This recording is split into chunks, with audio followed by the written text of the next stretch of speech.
Selamun Aleyküm ve Rahmetullahi ve Berekatühü. Bismillahirrahmanirrahim. Muhterem izleyiciler, bu hafta İslam tarihi programında inşallah sizlere Hz. Ali Efendimizin devrini anlatacağım. Halife seçilmesini ve devrindeki siyasi vakaları. Bir önceki programdan hatırlarsınız. Hazreti Osman Efendimizin Haziran 656 yılında şehit edilmesi üzerine, Zilhicce Hicri 35'te şehit edilmesi üzerine ashab Medine'de Hazreti Ali Efendimiz'e beyat etti. Bu konuda adeta bir söz birliği oluştu. Orada hazır bulunan ashabın büyüklerinden Hazreti Talha, Hazreti Zübeyir ve diğerleri Ensar ve Muhacir beyat ettiler. Farklı rivayetler olmakla birlikte Hazreti Ali Efendimizin benim size vezir olmam, size halife olmamdan, emir olmamdan daha evladır, beni rahat bırakın dediği halde ashabın özellikle onu istediğine dair güçlü rivayetler vardır. Yine Hazreti Ali Efendimizin bu iş gizli kalmasın efendim deyip ashabla birlikte mescide gittiği ve beyatın Mescid-i Nebevi'de gerçekleştiği biliniyor. Fakat Hazreti Osman Efendimizin şehadeti, daha doğrusu ona karşı yapılan isyanın onun şehadetiyle neticelenmesi toplumda bir duygusal durum oluşturmuştu. Bununla beraber Şam merkezli Muaviye bin Ebu Süfyan önderliğinde bir muhalefet cephesi de oluşturmuştu. Hazreti Osman Efendimizin gömleği Medine'den Şam'a götürülmüş. Orada Şam'da Beni Ümeyye Camisi'ne, Dımaşık Camisi'ne asılmıştı. Ve Şam halkı gömleğe bakıp ağlıyorlardı.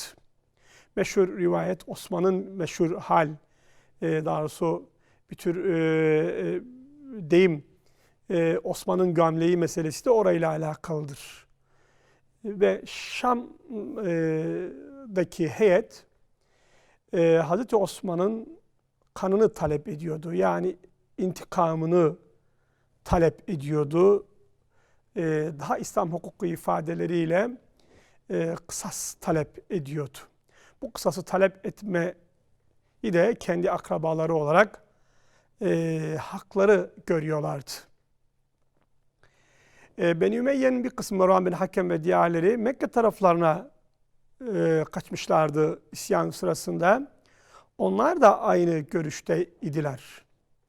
Hazreti Ali Efendimiz de elbette Hazreti Osman'ı katledenleri cezasız bırakacak değildi. Lakin ihtilal süreci henüz tamamlanmış değildi. Henüz katilde kimler rol oynamış çok açık, net değildi. Hazreti Ali Efendimizin bir nefes almaya, bir nizamı yerleştirmeye ihtiyacı vardı. Ancak muhalefet bu konuda ona zaman tanımak istemiyordu. Açıkçası Hazreti Ali Efendimizin halife olması Beni Ümeyye mensuplarının hesabına gelmiyordu. Kendi açılarından bunu uygun bulmuyorlardı. Bununla beraber ashabın diğer büyükleri Hazreti Zübeyir ve Hazreti Talha Efendimiz de ihtilalcilerin derhal cezalandırılması gerektiğini, onların cezalandırılmaması durumunda bu ihtilal sürecinin devam edeceğini söylüyorlardı. Bunda da elbette Şam bir tarafa ama Hazreti Ali Efendimizin zaman talep etmesinde de haklılık payları vardı. Hazreti Zübeyir ve Hazreti Talha'nın acele edelim demesinde de haklılık payları vardı. Bu bir içtihat meselesiydi. Buradaki ayrışma bir içtihat meselesi. Şam'la ayrışma ise daha çok siyasal bir çekişmeye dönüşmüştü. Hazreti Ayşe validemiz de ise Mekke'deydi. Hazreti Ali Efendimiz'in karşılaştığı ilk zorluk çevre vilayetlere gönderdiği valilerin genel anlamda kabul görmemesiydi. Zira Hazreti Osman Efendimizin şehadeti ve Beni Ümeyye ailesinin yaptığı propagandanın yanında Abdullah bin Sebe ve gibilerinin yaptığı propagandalar vilayetlere haberlerin yanlış yansımasına yol açmıştı. Yanlış haberler üzerinden yeni bir duygusal, siyasal ortam hasıl olmuştu. Bu duygusal, siyasal ortamda Hazreti Osman Efendimizin kıssasının yapılması, katillerinin cezalandırılması toplumun mühim bir kısmı tarafından öncelikli bir sorun gibi görülmeye başlanmıştı. Bununla beraber Hazreti Ali Efendimiz bu kendisine yönelik muhalefetin Şam'a dayandığının farkındaydı ve Şam kısmını bastırmak için harekete geçmek istiyordu. Şam'ın bir mühim özelliği, onun İslam'ın ayakta kalan en büyük düşmanı Bizans'ın karşısında durması, Bizans'ın karşısındaki cihadı örgütlüyor olması ve gerek Şam'daki Müslümanların, gerek diğer bölgelerdeki Müslümanların orada uzun süredir valilik yapan Muaviye bin Ebu Süfyan'ın şahsından da öte Şam vilayetine meselelerin yansımaması yönünde tarih kitaplarına çok da yansımayan bir görüş sahibi olmalarıydı. Nitekim Hazreti Ali Efendimiz Şam'a yönelik bir harekat talep ettiğinde Ensar'ın da Muhacir'in de bu noktada bir isteksiz davrandığını biliyoruz. Şam riskli bir vilayetti hakikaten. Ki kimi rivayetlere göre tam o sıralarda, yani Hazreti Osman Efendimizin şehadeti sırasında, onun şehadetine doğru Bizans hükümdarı Heraklius 1000 gemilik bir donanmayı İslam'a karşı çıkarmıştı. Donanma Sicilya taraflarında şiddetli rüzgar karşısında batınca Müslümanlar selamete ermişlerdi. Malumunuz Müslümanlar daha önce Hicri 31'de Gazvetü's Savari'de Bizans kuvvetlerini yenmişlerdi. Eğer bununla ilgili haberler o yöndeki bir tekrar değilse belli ki Bizans kendisini yeniden toparlamış ve Müslümanlara karşı harekata geçmişti. Bu riskli bir husustu. Bizans'ın karadan da hareketlendiğini biliyoruz bu süreçten sonra. Halep taraflarından da hareketlendiğini biliyoruz. Dolayısıyla Şam vilayetine yönelik bir harekat girişiminde bulunmak hakikaten riskli bulunuyordu. Hazreti Ali Efendimiz ise hakikati mutlak ikame etmekten yanaydı. Ne olursa olsun, ama ne olursa olsun hak neyse onu ikame etmek istiyordu. Gerek Hazreti Osman Efendimiz'in katilleriyle ilgili mesele olsun, gerek Şam'ın isyanı meselesi olsun. Bunun için Osman bin Hüneyfi Basra'ya, Umar bin Şihab'ı Küfe'ye, Ubeydullah bin Abbas'ı Yemen'e, Kays bin Sa'd'ı Mısır'a, Sehl bin Hüneyfi de Şam valiliğine tayin etmiş ve özellikle Sehl bin Hüneyf'in red ediliş tarzı pek gücüne gitmişti. Tanımıyoruz demişlerdi Hazreti Ali. Söz konusu şahıs, şahsiyet, vali olarak geldiğini söylediğinde henüz Tebük sınırında ona kendini tanımadıklarını söylemişlerdi. Hazreti Abdullah bin Abbas ve Mughire bin Şube gibi bazılarının görüşü Muaviye'ye dokunmamaktan yanaydı. Onu yerinde bırakmaktan yanaydı. Fakat Hazreti Ali Efendimiz ömrünün kısa olduğunu hissetmiş olacak ki, zamanın dar olduğunu hissetmiş olacak ki, görüşlerinde ısrarcıydı. Esasen onun Şam'ı bertaraf etmeye de gücü yetiyordu. İslam'ı tehlike altına koymadan, Şam'ı bertaraf etmeye gücü yetiyordu. Ama ve lakin Hazreti Osman Efendimizin katillerine kısasın uygulanmasıyla ilgili mesele Medine ve Mekke çevresinde de bir fitneye dönüşüyordu. Ve ashabın büyükleri bu fitnenin söndürülmesi için Hazreti Ali Efendimizin üzerine varıyorlardı. Muhtemelen bu tatbikatın yapılmaması, bu tatbikin gerçekleşmemesi durumunda İslam'ın daha büyük bir tehlike yaşayacağına inanıyorlardı. Burada Hazreti Talha ve Hazreti Zübeyir'in bir siyasi sorumluluk üstlenmek istedikleri de rivayetlerde geçiyor. Bu konudaki rivayetler tarafları çok uç olunca zaman zaman sahih olmamakla beraber bu noktada bazı güçlü bilgiler de var. Efendim Basra ve Küfe valiliklerini bize ver diyerek onun Hazreti Ali Efendimiz'in yükünü hafifletme yönünde esasen girişimleri de var. Buralar fitne noktalarıydı malum. Ve ashabın arasındaki bu iyi niyetli olan fakat içtihadı farklı olan grup Mekke'de toplanmaya başladı. Mekke bir muhalefet noktası haline geldi. Hazreti Ayşe validemiz de oradaydı. Haç vesilesiyle oraya gelmişti. Muhalefet onunla da buluştu. Ve bu Hazreti Ali Efendimiz'e karşı bir fiili harekata dönüştü. Şimdi Cemel vakası dediğimiz harekata dönüştü. Harekat ismini Hazreti Ayşe validemizin Asker adlı devesinden alır. Cemel diğer adıyla deve vakası. Başlangıçta harekata epey bir katılım olmuş ise de Hazreti Ayşe validemiz Zat-ı Irk mevkiine geldiğinde Resul-i Ekrem'in diğer hanımları yapılan ısrarlar üzerine, örneğin Abdullah bin Ömer gibi ashabın ısrarı üzerine ondan ayrıldılar ve onu yolcularken hüngür hüngür ağladılar. Bunun için o güne Yevmun Nahib, yani ağlama günü adı verilmiştir.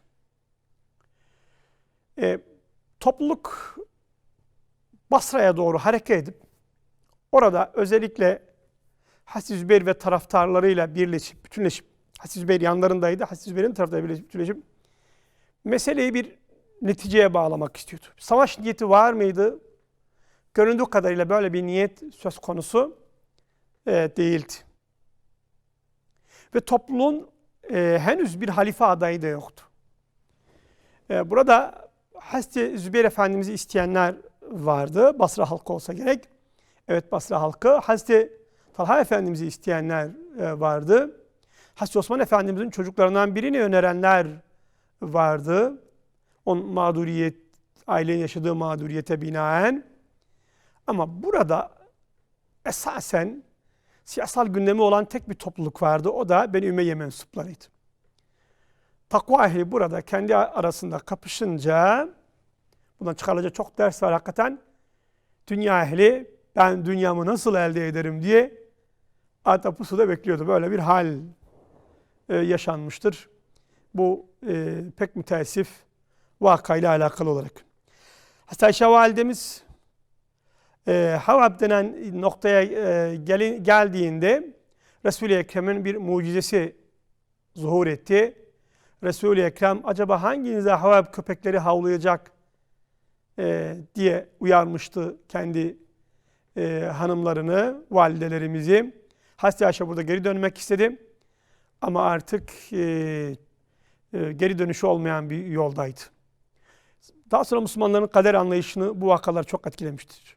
Hakikaten yani nasıl olmuş da bu yolculuk devam etmiş, mesele Cemel'e kadar, hatta harici vakasına kadar gitmiş. hakikaten anlamak çok zor. Her seferinde ashab bir şekilde sürecin dışına çıkmak istiyor. Ama ve lakin bir şekilde bir şeyler onları süreci sürdürmeye yönünde şey yapıyor. Şüphesiz ki burada bizler için çok ders vardı. Bizler için çok ders var. Mesele bizim açımızdan, bizim İslam'ı kavrayışımız açısından son derece kıymetlidir. Dilim söylemeye varmıyor ama adeta bir nimet boyutunda. Ashabın kendisi içinse mesele görünürde bir musibet halinde.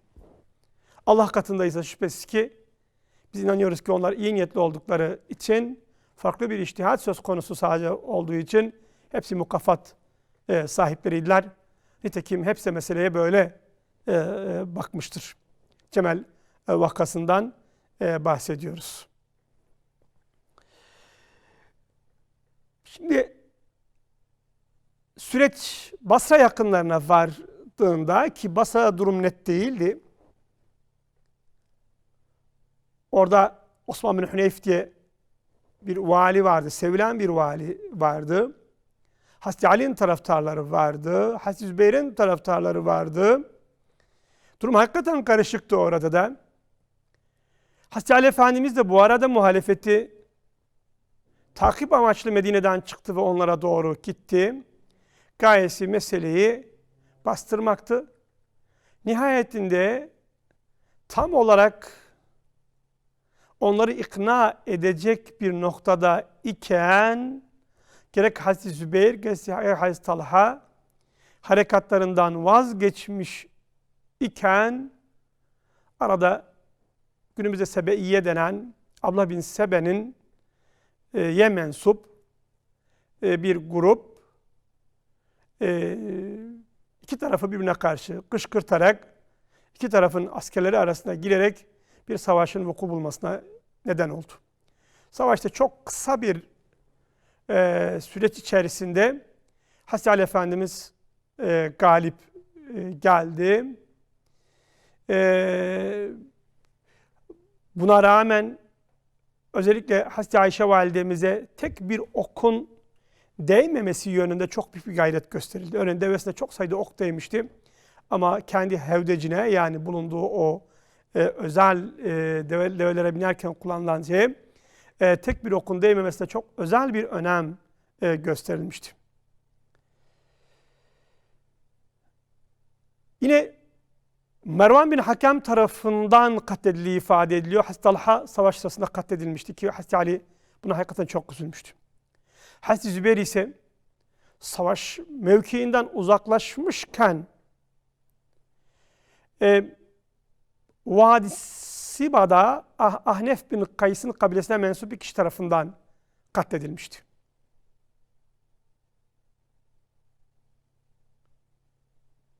Takva ehli dedik kavga edince araya böyle vakalar giriyor hakikaten.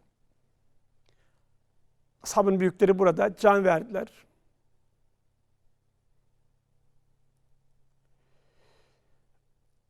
Ammar bin Yasir ve orada hazır bulunanlar Hazreti Ayşe validemizin başına da böyle müteessif bir durumun gelmemesi için harekete geçtiler. Hazreti Ayşe, Hazreti Ali Efendimiz huzuruna getirince sen galip geldin, iyi davrandın dedi. Hazreti Ali Efendimiz ona son derece iyi davrandı. Öncelikle savaşta canından olan Müslümanları bizzat kendisi defnetti onları. Bizzat namazlarını kıldırıp defnetti. Kesinlikle yağma yapılmayacak dedi. Ve bizim için bir fıkıh ortaya koydu. Müslümanlar arası çekişmelerde nasıl davranılmalı? Kesinlikle yağma yok. Katledilenleri ise, iki taraftan da katledilenleri de bizatihi kendisi gömdü. Hazreti Ali Efendimiz keremallahu vecehu şüphesiz ki çok yüce bir şahsiyet.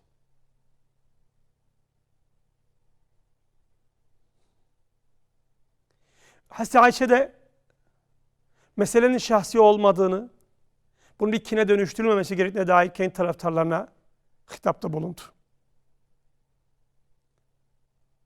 Sonra Hazreti Ali Efendimiz Basralılardan 40 kadın, 40 da erkeği memur edip Hazreti Ayşe'nin yanına kendi taraftarı olan, Hazreti Ali'nin taraftarı olan kardeşi Muhammed'i verip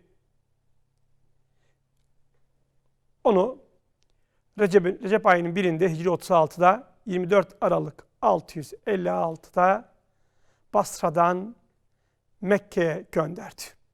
Daha sonra Medine'ye yerleşti. Bu şekilde Cemel vakası Hazreti Ali Efendimizin mutlak galibiyetiyle sonuçlandı.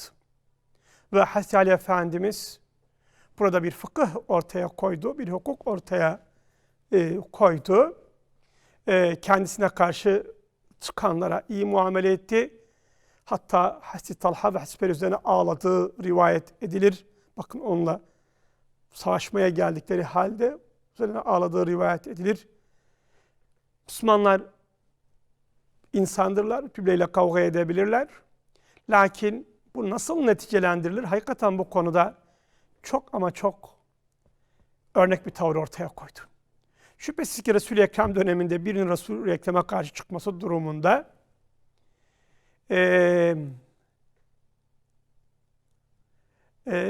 onun kafir olacağı muhakkaktı. Dolayısıyla Müslümanlar içi bir isyan çıkarsa bu nasıl neticelendirilir bu bilinmiyordu. Hazreti Ali Efendimiz işte bunun fıkhını bize gösterdi. İmam Şafii ve diğerleri bu meselelerle ilgili fıkhta doğrudan Hazreti Ali Efendimizin muamelatına, muamelesine atıfta bulunurlar efendim.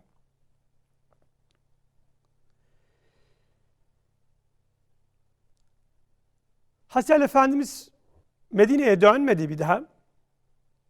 Küfe'ye yerleşti ve Şam'daki siyasal muhaliflerine karşı bu sefer mücadeleye başladı. Bunun için bir ordu hazırladı.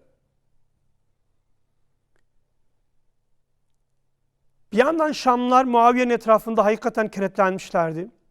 Hazreti Ali'nin taraftarları arasında ise tam bir birlik sağlanmamıştı. Buna rağmen iki ordu Sıffin denen yerde, ki bu Hicri 36'da gerçekleşiyor. Yine bir Zilhicce ayında gerçekleşiyor. Ve Mayıs 657 sonları tarihsel olarak. Burada Hazreti Ali Efendimiz karşı tarafı ikna etmeye çalışıyor. Kendi güçlü olduğu halde.